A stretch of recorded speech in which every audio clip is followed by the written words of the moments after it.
Kushaiguda police station के inspector जी Veeraswamy, SI Shafi, ACB ऑफिसरान की जाल में फंस गए और एसीबी एहलकारों ने इन्हें रिश्वत लेते हुए रंगे हाथों गिरफ्तार कर लिया। 2 अफराद को अराजी का मुकदमा बंद करने के लिए 3 लाख रुपए की रिश्वत के लिए इसमें मुआहदा तय पाया था। मखसूस इत्तला पर यह छापा करते हुए ऑफिसरान को रंगे हाथों गिरफ्तार कर लिया गया।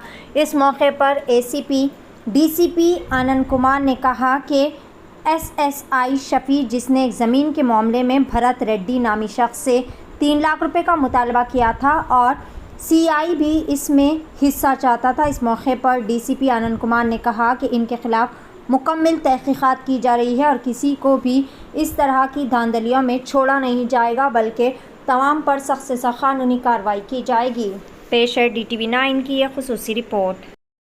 రంగారెడ్డి రేంజ్ ఏసీబీ మాకు ఒక ఫిర్యాదు ఏంటి అంటే భరత్ రెడ్డి అని చెప్పేసి ఒక అతను ఈసీఐలోనే ఉంటాడు. ఆయనకి చక్రీపురంలో ఒక ల్యాండ్ ఉంది. ఆ ల్యాండ్కి సంబంధించి ఆయన యొక్క నైబర్స్ ఎవరైతే ఉన్నారో వాళ్ళ మధ్యలో ఒక డిస్ప్యూట్ నడుస్తుంది. అయితే మా ల్యాండ్లో ట్రెస్ పాస్ చేశారని ఆయన ఒక కంప్లైంట్ చేయడం జరిగిందండి. ఆ కంప్లైంట్ని ప్లస్ అట్లాగే పక్కన ఇంకొకటి గవర్నమెంట్ ల్యాండ్ కూడా ఉంది. ఆ గవర్నమెంట్ ల్యాండ్లో కూడా ట్రెస్ పాస్ చేశారని ఇక్కడ లోకల్ డీటీ గారు కూడా కంప్లైంట్ చేయడం జరిగింది. ఈ 2 కేసులు కూడా ఇక్కడ కుషాయిగూడ పోలీస్ స్టేషన్లో నమోదు చేయడం జరిగింది against the Bharat Reddy. So and వాళ్ళ ఫాదర్ పైన కూడా ఈ యొక్క కేసెస్ రిజిస్టర్ చేయడం జరిగింది.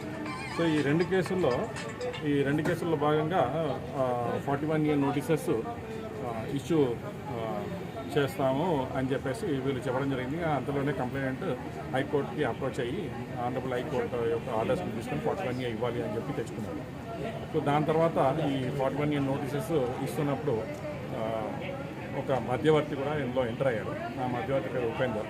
ఇట్లా మీరు ఒకవేళ దాదాపు 3 లక్షల రూపాయలు ఇస్తే ఈ కేసెస్ 2 కూడా నేను క్లోజ్ చేపిస్తాను. అది అంటే మీరు చెప్తే అది నడవదు కదా, మాకు కన్సర్న్ అఫీషియల్స్ చెప్పాలి అంటే అతను ఎస్ఐ గారిని పిలిపించడం జరిగింది. ఆ ఎస్ఐ గారు వచ్చేసి 3 lakhs రూపీస్ ఇవ్వాలి అని డిమాండ్ చేయడం జరిగింది ఈ కంప్లైంట్లో.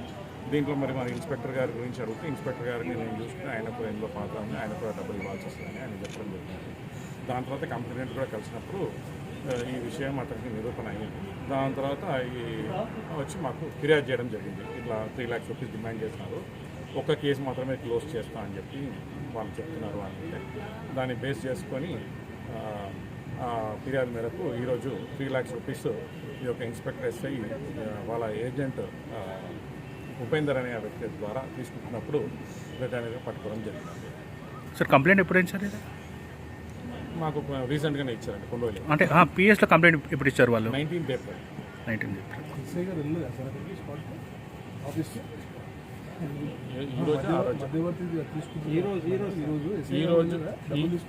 డబ్బులు తీసుకునేటప్పుడు ఇతని ద్వారా తీసుకున్నారు. ఇతను మాత్రమే వచ్చాడు ఉపేందర్. డబ్బులు తీసుకునేది మాత్రం వీళ్ళ ద్వారా తీసుకున్నారు. ఏమైనా సీసీ ఫుటేజ్ ఉన్నాయి సార్ డబ్బులు తీసుకునేది?